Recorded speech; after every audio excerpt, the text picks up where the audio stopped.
안녕하세요, 무비썸. 저는 박지선이고요. 네, 저는 이동진입니다. 네.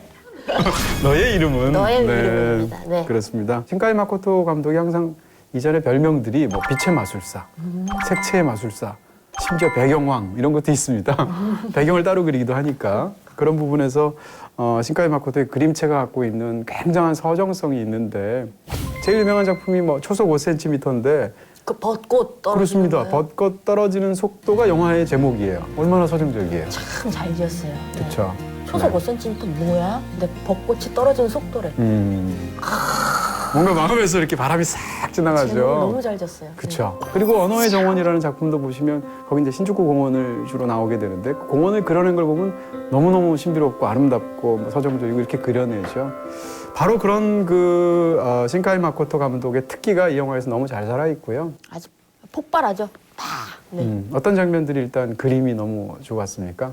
그걸 얘기하기 전에 제가 스토리를 좀 죄송합니다. 얘기하고 가는데 30회를 하는데도 불구하고 네, 얘기하느라고 바빠서. 네. 자, 작화에 시공하기 전에 스토리부터 저희가 네, 이 사실 이거 스토리 굉장히 중요한 작품이니까. 풀고 가도록 하겠습니다. 네.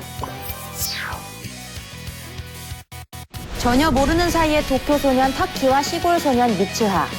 어느 날 아침 来世は東京のイケメン男子にしてくださ 서로의 몸이 뒤바뀌는 신기한 꿈을 꾸게 됩니다. 하지만 그것은 꿈이 아닌 현실이었습니다. いこれってもしかして俺たちは夢の中で入れ替わってる 시골 소년은 도시의 소년이 되고 도시의 소년은 작은 시골 마을 소녀가 되는 신기한 경험. 두 사람은 서로 남긴 메모를 통해 점점 친구가 되어가는데요. 소년 타키는 자신의 특별한 인연인 소녀 미츠하를 찾으러 나섭니다. 과연 두 사람 앞에 어떤 운명적인 일들이 펼쳐질까요?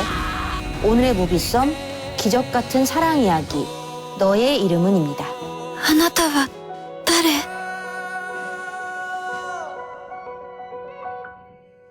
자, 그러면 이제 잠시 끊어진 그 작화 얘기부터 좀 하겠습니다. 네, 영화에서 뭐 인상적이고 아름답고 참 컴퓨터 바탕 화면에 깔아놓으면 참 좋을 것 같은 그런 장면들이 너무 많은데 어떤 장면이 인상적이셨어요? 미츠하가 방금도 소개해드렸다시피 시골 소녀라고 했잖아요. 어떤 그 시골의 풍경들, 네, 풍경들 그런 것들 좋지 않았습니까? 그렇습니다. 좀 찾아봤어요. 심지어 이게 어딘가 가보고 싶어서 극 중에서는 이제 이토모리 마을이라고 나오는데 일본의 기후현이더라고요. 그 기후현을 무대로 해서 정말 시골 마을을 그려낸 풍경, 그다음에 또 도쿄도 굉장히 또 아름답게 그려내잖아요.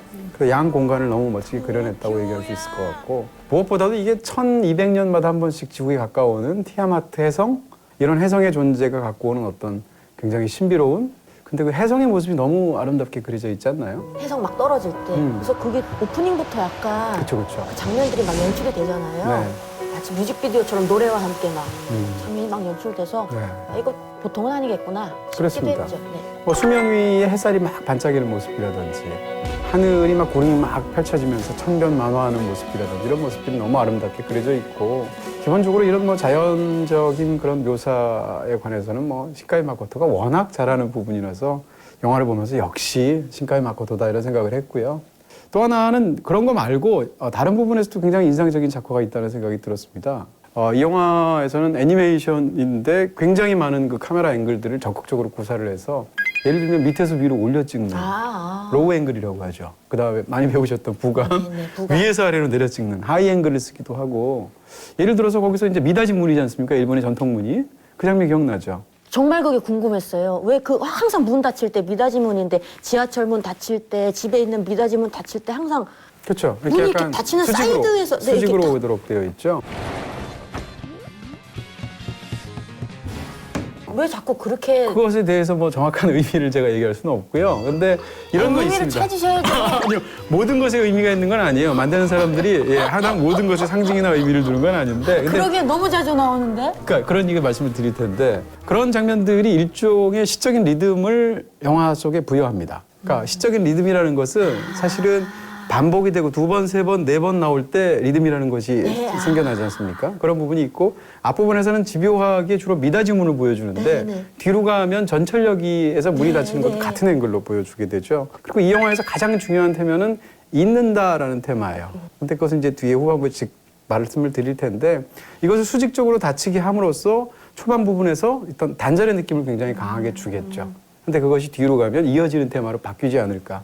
지금 물어보니까 마음대로 막 얘기하는 거예요. 지금 뭐 생각나는 마음대로 대로. 얘기한 거 네. 지금 너무 잘했는데 생각해온 것처럼.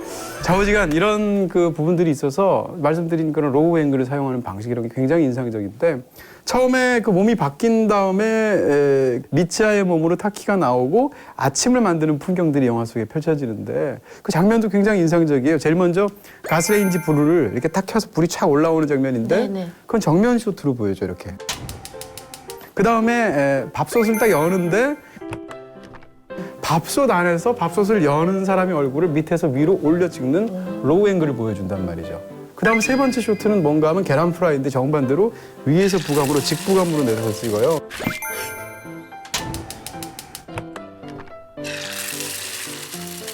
이렇게 짧은 세 개의 쇼트를 아침에 딱 보여주는데 딱딱딱 깨끗하게 연결되면서 하나는 정면 쇼트, 하나는 로우 앵글, 하나는 하이 앵글로 찍어서 그런 어떤 굉장히 시적인 리듬을 만들어준다는 거죠. 이런 것들이 이 영화 속에서 단순히 어떤 자연만 예쁘게 그리고 이런 것들이 아니다. 그냥 배경만 아름다운 만화가 아니네요. 네. 그래서 이제 시적이라고 느껴지는 거죠. 인물들은 어떠셨어요? 네. 인물들 배경 아니라 인물들 얼굴. 인물 작화? 네. 뭐 일본 애니메이션의 어떤 뭐 사실은 전형 같은 느낌들이 있는데 일본 애니메이션에 유달리 여고생들이 주인공인 경우가 많고 저는 항상 그 여고생, 남고생은 항상 그런 얼굴들인데 여동생이 조금만 더 귀여웠으면 어땠을까 뭐 그런 생각 해봤어요. 왜냐면 제가 귀엽던데? 네, 더 여치하. 귀여운데 더 네. 귀여운 약간 제가 원하는 어떤 이상향이 저는 토토로에 나오는 그 마떼 그랬던 걔 있잖아요. 네, 아, 걔를 너무 좋아했기 그건 진짜 때문에 희대의 캐릭터였죠. 네. 여동생이 항상 일본 애니메이션 보면 많이 나오는데 여동생이 조금만 더 귀엽거나 아니면 할머니가 조금만 더 귀엽거나 토토로 할머니 또 귀엽잖아요. 할머니. 그렇죠. 네. 네. 어떤 제 나름대로의 아쉬움이 좀 있었습니다. 그렇게 장면들. 말씀하시니까 굉장히 날카로운 네. 그런 부분이 분명히 있네요. 사실 그 남녀의 몸이 바뀌는 거는 영화들이 좀 많이 있었잖아요. 굉장히 많았죠. 많았잖아요. 그런 어떤 영화 기억나세요? 저는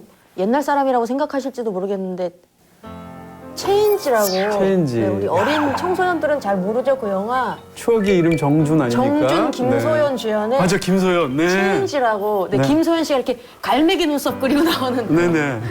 선생님 나이도 상당하세요. 그걸 기억하시는 거 보면. 저요? 네, 네, 네. 아 선생님이라 그래서 네. 깜짝 놀랐어요. 그 체인지에 나오는 선생님 얘기하신 줄 알았는데. 거기서도 그런 게 나오죠. 하여튼 그 네. 제가 봤던 영화 중에는 그게 거의 처음이었던 것 같거든요. 남녀의 몸이 체인지 바뀌는. 이전에 할리우드 영화 중에서 스위치라는 영화가 있었습니다. 스위치요? 이름도 거의 비슷하죠. 스위치, 체인지니까. 근데 체인지가 나왔을 때 많은 사람들이 아 이건 스위치의 모티브를 갖고 왔다 이렇게 얘기를 했고 남녀가 바뀌는 거 제일 유명한 건 시크릿 가든 아니에요?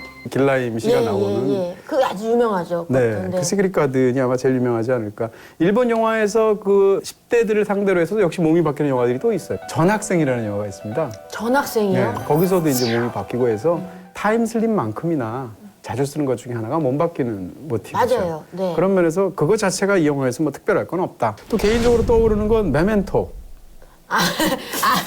저도 얘기할까 말까 했는데 하지. 진짜요? 네, 네. 아니 몸에다 글씨 적는다고 그쵸. 메멘토 생각나셨어요? 왜냐하면 여기서는 이제 본인이 겪은 일들을 상대방의 몸으로 그쪽 일을 겪고 나면 그 일이 시간이 지나면 점점 잊어버리게 되죠. 기억이 안 나요. 그러니까 기억을 해야 될 때 자기 팔에다가 적는다거나 노트에다 적는다거나 이렇게 해서 이제 서로 소통하는 장면, 잊어먹지 않도록 하는 메멘토 장면. 오빠는 문신 아니에요? 문신이죠. 네. 여긴 얘는 수성 사인펜으로 장난치는 거야. 어디 메멘토랑 이거랑 몸 가지고 장난하는 건 이 동양의 얘는 정서에 수성 맞지가 않아. 사인펜으로 이렇게 찌끄찌끄하는데 메멘토는 여기 막 문신 타투로 막 그렇죠. 그 오빠는 메멘토는 정말 훌륭한 면이 있죠. 네. 그런 면에서 이 영화에서는 지금 말씀드린 것처럼 사실 영화를 굴러가게 만드는 몇 가지 판타지 모티브들은 뭐 사실은 특별할 게 없다. 네. 그래서 이게서 정말로 이 영화에서 우리가 기대하는 건 혹은 이 영화에서 구현된 것은 그런 것이 아니다. 뭐 이런 얘기를 일단 전제할 수 있을 것 같습니다. 네. 근데 바뀌는 과정에서 사실 이 영화가 1시간쯤 지나면 굉장히 무거워지죠. 그러면서 완전히 다른 이야기로 들어가게 되는데 그 앞에 1시간은 사실 우리가 좀 예상할 수 있잖아요. 도시의 소년과 시골의 소녀가 몸이 바뀐다. 이럴 때 일어나는 이야기들이 이제 집중적으로 네. 1시간 동안 보여주게 되는데 저는 이제 공간에 관한 묘사할 때 그런 거 굉장히 재밌더라고요. 카페가 하나도 없어서 너무 카페가 그리웠던 그런 시골 소녀가 도쿄로 왔는데 바뀐 몸의 소유자인 그 소년이 이탈리아 레스토랑에서 알바를 하고 또는 친구들하고 카페를 가게 되는 거죠. 그래서 친구들이 카페를 딱 가져갈 때 카페 이거 있잖아요. 너무 웃기지 않나요? 카페? 저는 그 장면 너무 웃기더라고요. 나만 웃겼구나. 아니 그 장면보다 방금 그 앞에 이렇게 따라했던 그 이동진 씨의 모습이 네. 아니 그 일본어의 특유의 어떤 그런 그 액센트 같은 게 있잖아요. 이렇게 끝에 싹 이렇게 올릴 때. 난다요. 이런 거 있잖아요. 타키큰 그쵸? 타키큰 손이 꼭 이렇게 돼야 돼요. 이렇게 해야 그 목소리가 나오더라고요. 타키큰 타키큰 그쵸, 그쵸. 네네. 그런 부분도 있고, 그 다음에 몸이 바뀐 상태에서, 나는 가끔 그 사람 몸이 되는 거지, 그게 내 몸은 아니잖아요. 그러니까 본인이 알바로 번 돈을 막 쓰는 거예요. 어차피 내 돈이 아니니까. 人の金を無駄遣いすんな。食べてるのは君の体。私だってバイトしてるし。 그러면 이제 몸이 돌아온 타키는 다시 그걸 더 많은 알바를 해서 그 빈 잔고를 메운다든지 이런 것들이 초반에 굉장히 귀엽고 서로가 몸이 바뀌었을 때 하지 말 것을 추측을 적어 놓잖아요. 목욕 금지가 있어요. 맞아요. 목욕 금지 있었어요. 예, 그리고 자기의 몸을 스스로 만지지 말기 뭐 이런 것도 있습니다. 그래서 이런 것들도 코믹하고 뭐 사투리 금지 이런 거 있죠. 동경에서 살고 있는데 시골에 사는 처녀가 와가지고 몸이 바뀌었다고 막 사투리 쓰면서 하면 이상하잖아요. 뭐 그런 부분들이 초반에 굉장히 스피디하고 빠르면서도 귀엽습니다. 네. 그랬는데 1시간쯤 지나면 갑자기 이야기가 완전히 달라지게 되죠. 이제 막 몸이 안 바뀌어요. 그렇습니다. 네. 그리고 영화도 굉장히 무거워지고 어떻게 보면 굉장히 뭉클하면서도 감동적이고 특히 일본의 경우에는 어떤 집단적인 어떤 상흔 같은 것을 이 영화가 어루만져 주는 부분이 있습니다. 그래서 이 영화 보고 눈물 흘리신 분이 꽤 많대요. 네. 그 영화에서도 초반부터 왜 우는지도 모르고 본인이 그 꿈에서 사실은 꿈이 아니잖아요. 꿈에서 깨어났다고 생각하면 눈물이 주르륵 흐른다든지 이런 장면들이 영화에서 초반에 묘사가 되는데 그게 사실은 뒤에서 굉장히 중요한 일들로 이제 나오고 영화에서 사실상 첫 꿈을 보면 갑자기 미츠아가 어떤 남학생한테 머리띠를 풀어주면서 내 이름은 미츠아 이러면서 주게 되는 것이 초반에 나오잖아요. 근데 이건 영화에서 사실은 일반적으로는 잘 안 쓰는데 플래시 포워드예요. 그러니까 보통 앞부분에서 플래시백 하면 과거로 넘어가게 되는데 네. 이 장면에서는 사실은 영화 뒷부분에서 결정적인 순간에 있던 일을 앞부분에서 꿈의 형태로 미리 제시를 하죠. 그래서 미리 보여주는 거예요. 근데 그것이 과연 그 장면이 뭘까라고 관객들이 하고 있다가 나중에 도쿄에서 그 실마리가 풀어지게 되죠. 그렇게 영화가 또 초반부터 그 영화의 의미 같은 것을 확고하게 잡고 간다. 뭐 이렇게 얘기할 수 있을 것 같고요. 그리고 레드 윈프스라고 일본의 락밴드가 락밴드? 네. 여기 OST를 담당했잖아요. 네네. 그래서 레드 윈프스 보컬의 목소리가 계속 나오거든요. 저는 나쁘지 않더라고요. 왜냐면은 네. 저는 그런 목소리를 좋아해요. 보컬. 소년도 아니고 소녀도 아니고 중성적인 그런 목소리. 네. 깔끔한 그런 신비스럽기도 하고 그런 목소리를 좋아해서 그렇죠. 처음에 딱 영화 시작했는데 나나나나나나나 이러면서 딱 네. 목소리 나오는데 네.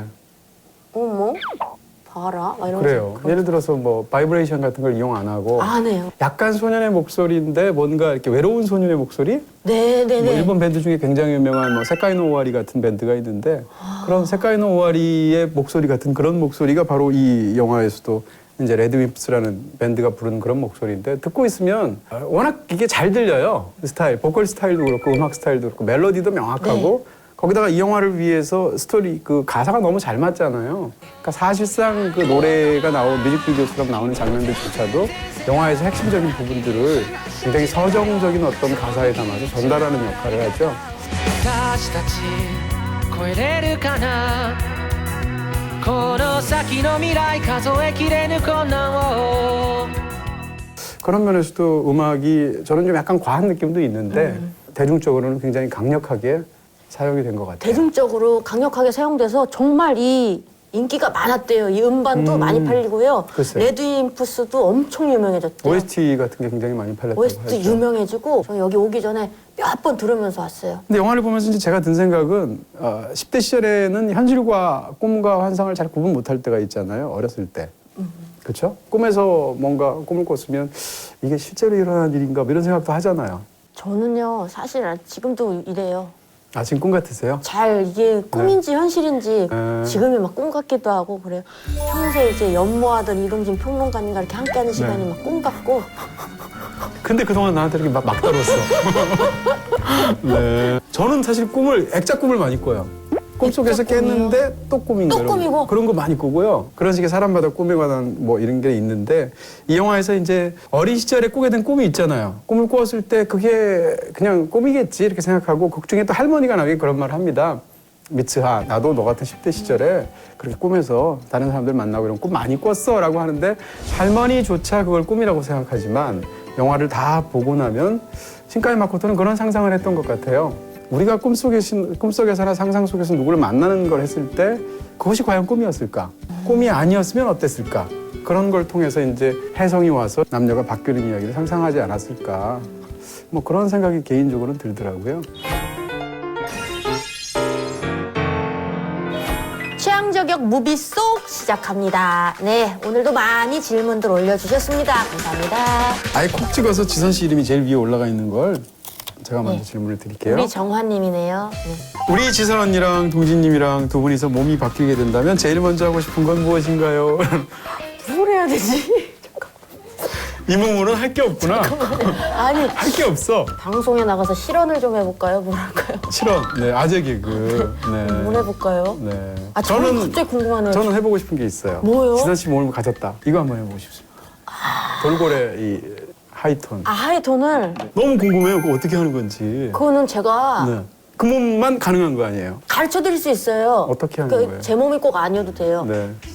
이 발음해야 되고 목을 이렇게 누르셔야 돼요. 뭐든 바로 되진 않아요. 네. 시동을 항상 걸어야 돼요. 시동. 네, 진짜 엄청나다. 여러분들도 하실 수 있어요. 네. 지금 보고 계신 분들 다 한 번씩 따라해 보세요. 시동. 근데 왜 시동 걸 때 눈은 왜 감아야 돼요? 뜨면 안 돼요. 이상하잖아요. 이상하네. 아, 이상하네. 네. 알겠습니다. 뭐 다음 생에서는 한번 좀 제가 연습을 해보는 걸로. 아니 그렇게 제가 짓궂게 막 시키고 그러진 않아요. 아, 지금 겁이 나가지고 빨리 넘기려고. 안 그래요 네, 네. 저는. 네네네. 그럼 두 번째 질문을 하도록 하겠습니다. 감사합니다. 우리 임재범 님이요. 박지선님과 이동진님이 뽑은 최고의 애니메이션 영화는 하셨어요. 토토로 할게요. 토토로. 이웃집 토토로. 네, 이웃집 토토로 할게요. 네. 진짜 뭐. 제가 많이 봤어요. 많이. 많이 봐도 항상 재밌더라고요. 토토로 음악 듣고 울었어요. 울었어요? 히사히조 네네. 아저씨? 네. 그 아저씨가 한번 크게 뭐 했잖아요, 공연. 마지막에 미야자키 하야오 아저씨가 막 서프라이즈로 막 꽃다발 들고 나오고 잘 몰라요. 이런 네네. 공연을 되게 크게 했었거든요. 다 그냥 감동적으로 보다가 토토로 음악 나올 때 제가 울고 있더라고요. 네. 막 뭔가 건드리는 뭐가 있더라고요. 있어요. 네. 그 영화 뭉클한 부분이 있죠. 제가 제일 좋아하는 애니메이션 두 편을 꼽고 싶은데 그 중에 한 편 맞출 수 있어요. 뭐죠? 센가치로 행방송. 딩동댕입니다. 역시 이제 몸이 역시 한번 바뀌니까 제대로 알아. 네, 네. 다음 영화는 뭘까? 두 번째 혹시 그거 같아요. 혹시 업인가요? 아니 이분이 지금 정말인데. 맞아요? 와, 소름 업이랑 끼친다. 생각했지. 네, 두 편이에요. 미국 애니메이션 중에 제일 좋아하는 건 업이고요. 네. 자파니메이션 중에서 제일 좋아하는 건 생과치히로 행방불명. 네. 그렇게 말씀드릴 수 있을 것 같습니다. 아하. 하나만 더 해볼까요? 자, 권순범님께서 적어주셨는데요. 신카이 마코토 감독이 이 작품을 만들면서 구름에 엄청난 정성을 쏟아부었다고 합니다. 호소다 마모루 감독도 그렇고 일본 애니메이션에서 구름이 가지는 의미가 정말 큰 것 같은데요. 이 작품에서 구름은 어떤 의미가 있는지 궁금합니다. 라고 적어주셨습니다. 일본 저패니메이션에서 하늘을 너무 잘 그려요. 미야자키 하야오 작품 중에 제일 먼저 떠오르는 건 붉은 돼지. 거기서 붉은 돼지에서 글라이더가 창공을 할 때에 뭐 채색된 구름, 뭐 하늘 이런 거 보일 때 굉장했고요. 그다음에 호소다 마모루에서 영화들에서 구름이 항상 중요한데 시간을 달리는 소녀나 늑대아이 같은 거 보시면 구름의 어떤 변화. 시간을 달리는 소녀에서 야구공을 캐치볼 하면서 하늘로 높이 던지면 까마득히 쫙 올라갔다가 떨어질 때 그 위에 구름이나 하늘의 모습 이런 것들 너무 인상적이죠. 그럼 근데 어떤 그 구름들이 의미가 있나요? 많은 경우에 이제 구름은 가장 중요한 것은 유동성, 그 변화 가능성 이런 것들이지 않습니까? 이 영화에서도 보시게 되면 후반부의 결정적인 장면에서 도쿄를 배경으로 구름이 아주 빨리 흘러가는 것을 어떤 인물의 마음이나 상황의 설정의 변화나 이런 것들을 구름의 변화하는 모습을 속에서 그려내는 게 아닐까 그렇게 추측이 됩니다. 너의 이름은 파트 3 시작합니다. 네, 자, 스포일러. 네, 스포일러입니다.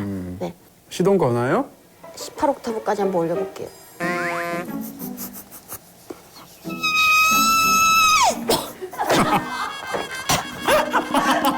이게요, 앞에 소리가 안 난 게 아니라 소리를 냈는데 냈는데. 너무 높아서 안 들리는 것처럼 들리는.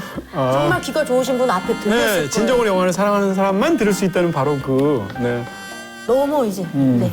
돌고래들 대화하는 소리 안 들리잖아요. 안 들리죠. 네. 그런 가청 범위를 넘어서는 예, 거예요. 넘어서는 거예요. 네. 존경합니다. 네.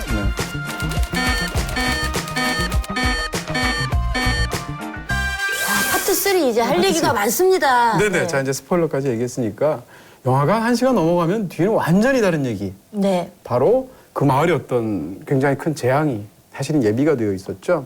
이제 와서 얘기할 수 있지만 이 두 소년 소녀가 몸이 바뀔 때 같은 시간대가 아니에요. 시차가 있어요. 3년. 3년. 그렇습니다. 그러니까 마지막에 이제 또 이거 하는 건가요? 3년. 3년. 이게 파트 3가 아니고 3년이라는 거를 네. 일종의 복선으로 복선. 보여줬던 네, 3년. 거였군요.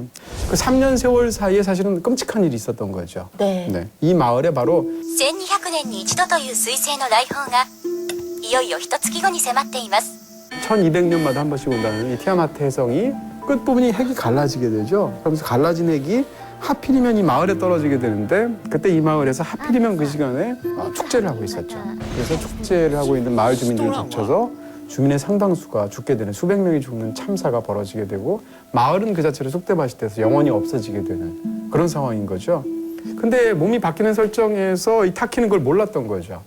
그래서 미츠하가 그런 상황에 놓이고 마을이 없어지는 것을 알고 그것을 막기 위해서 두 사람이 동분서주하면서 마지막에 이야기들이 펼쳐지게 됩니다. 맞아요. 타키랑 미츠하도 사실 몰라요. 서로 간에 그렇게 시차가 있는지 모르다가 그렇죠. 자기한테 미래니까. 몸이 이제 더 이상 바뀌지 않는 거를 미츠하는 모르죠. 왜냐면 미츠하는 이제 이 세상 사람이 아니니까. 근데 타키는 더 이상 몸이 바뀌지 않으니까 왜 그러지 하면서 맞아요. 꿈속에서처럼 지냈던 그 이토모리 마을을 어떻게 해가지고 찾아가잖아요. 그때 이제 알죠. 미츠하가 죽어서 더 이상 우리 몸이 바뀌지 않았던 거구나. 얘를 다시 살리고 싶다. 이런 이야기들이 진행되죠. 그렇습니다. 다시 살리고 싶다. 그 이토모리 마을 자체가 운석으로 만든 마을이에요. 그러니까 아마도 1200년 전에 비슷한 일이 있었을 것이고 운석이 떨어져서 이제 분지가 생겨서 거기에 생긴 마을인데 그 재앙이 다시 1200년 만에 반복이 되는 거죠. 그렇게 돼서 이제 마을 자체가 사라지게 되는데 이 이야기를 보면 당연히 일본 사람들은 동일본 대지진을 생각할 수밖에 없습니다. 불과 몇 년밖에 한 5년 됐나요? 네. 그리고 또 워낙 끔찍한 일이었는데 이런 재앙을 겪으면 그 어떤 집단적인 거대한 상처, 상흔 같은 게 남게 되잖아요. 무의식 속에서. 그러면서 사람들을 굉장히 이렇게 짓누르는 것이 되는데 이런 애니메이션을 통해서 말하자면 위로하는 거죠, 집단적으로. 네. 그때 간절한 마음이 있잖아요. 그때 상황을 알았더라면 거대한 쓰나미가 있기 전에 그 사람들에게 알려줬을 텐데 이런 마음이 들지 않습니까?